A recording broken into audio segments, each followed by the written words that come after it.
Hi, this is Scott with eTrailer. Today we're taking a look at and installing a TowSmart Class III hitch on our 2024 Hyundai Santa Cruz.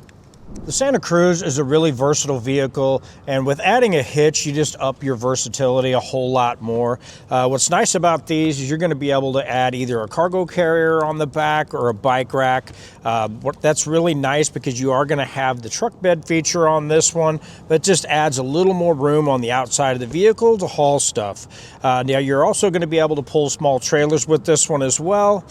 This hitch is going to have your 2-inch by 2-inch opening, so it's going to handle most of your accessories that are on the market today, and also your ball drops are also going to fit into this.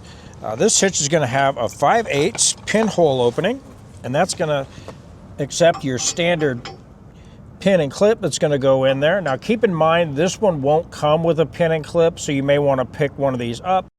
But another thing is a lot of your bike racks and your cargo carriers will have a pin with it, and your bike racks usually will have an anti-rattle pin with that. It's going to have heavy-duty welded-on chain loops. That's going to accept either your S-style hooks or your Clevis-style hooks. So either one of those are going to work out for your small trailer towing needs. As far as measurements go, from the center of the pinhole out to the edge of our bumper, we're looking at right at around 3 inches. With that measurement, you'll be able to decide on if you have any accessories that fold up or stow away will make any contact with the back of your vehicle. Now, from the upper inside of our receiver to the ground, we are looking at right around 14 inches. With that measurement, you'll be able to decide if you need any rise in the shank of either your bike racks or your cargo carriers for clearance. As far as weights go for this hitch, we're going to have a tongue weight rating of 750 pounds. That's going to be the weight pushing down on the lower portion of the hitch itself. That's going to be the weight of your bike rack loaded down with your bikes or your cargo carrier loaded down with all your gear. Now, as far as a gross trailer weight rating, we're looking at 5,000 pounds. That's going to be the weight of the trailer and everything that you have loaded on that. Now, keep in mind, it's always a good idea to take a look at your owner's manual and make sure you're not going to exceed any of your maximum towing capabilities listed there. If you have any questions or comments about this hitch for your Santa Cruz, you can always leave a question or comment down below in the comment section, or you can get a hold of one of our experts here at eTrailer. They'd be glad to help you out. As far as installation goes, it's pretty straightforward. It isn't really too hard to do. If it's something you don't have time, the place, or the tools to do yourself, you can always take a look at our dealer locator and get something done for you locally. If it's something you want to tackle yourself, stick around, watch our video, and we'll help you get it installed. To start our installation, we went ahead and got our spare tire down out of the way. For our next step, what we want to do is we want to get our exhaust lowered down. We want to take a cam buckle strap and just going to get it put up here somewhere solid on each side. And what that's going to do for us is allow us to keep our exhaust stable when we undo our isolators. What I like to do is take a little soapy water. You can use some dish soap and water and just spray around your isolators and just wiggle your exhaust around. That's going to pull that soap in, and we're going to have 3 of them on this one. We're going to have the one here towards the back. We're going to have one that's kind of hidden over here off to the side, and then we're going to have ours right here. Removing those will allow us to drop our exhaust down and give us a little more room to work. So I like to go after this one here on the side first without any pressure on it, with the rear one still attached. It's going to make this one a little bit easier to do. Now I'm going to use a pry bar. You can use an exhaust isolator plier if you need to. But we just want to get that off of that end.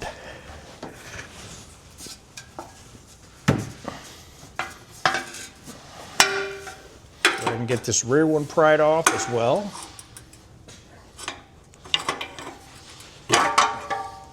With those all out of the way, what I like to do is just hold on to my exhaust and let my cam buckle strap down a little bit. That's going to give us a little more room in between our exhaust and our frame to get our hardware installed. On our driver's side frame rail, we're going to have this wiring harness. We need to get this out of the way. That way we don't pinch that in our hitch when we get that put in place. I'm just going to take my clip removal tool and get those popped out. This one up here as well, I'm going to go ahead and remove that one. That way I can get everything swung up out of the way.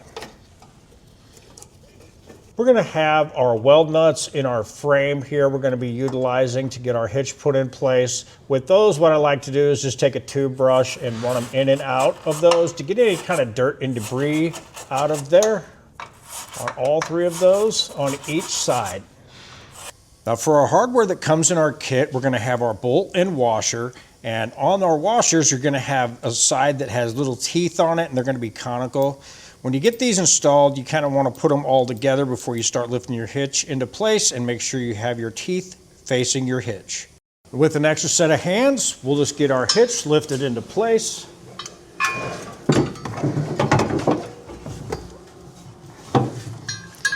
Line up our lower bolts.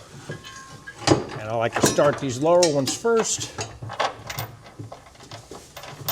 Run these up finger tight. And once we have one on each side, that's going to help us out. We can let our hitch hang and get the rest of our hardware put in place. Fantastic. Now that we have our lower ones in, we can get our hardware in through the side. And again, we're just going to get these put in finger tight.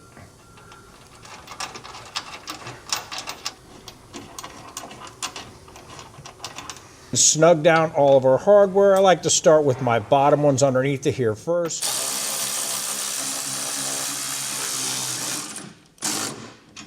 Then we'll do the ones up on the side, and we'll do this on both sides of our vehicle.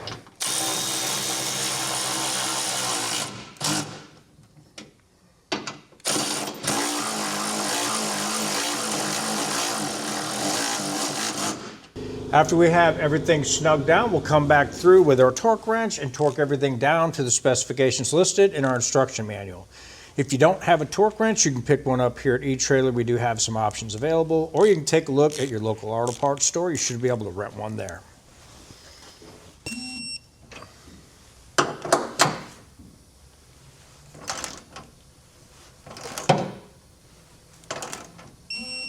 With everything torqued down, now we'll come back through and get our exhaust put back in place, install our spare, and that'll do it for our look at and our installation of our TowSmart hitch on our 2024 Hyundai Santa Cruz. I'm Scott with eTrailer, and thanks for watching.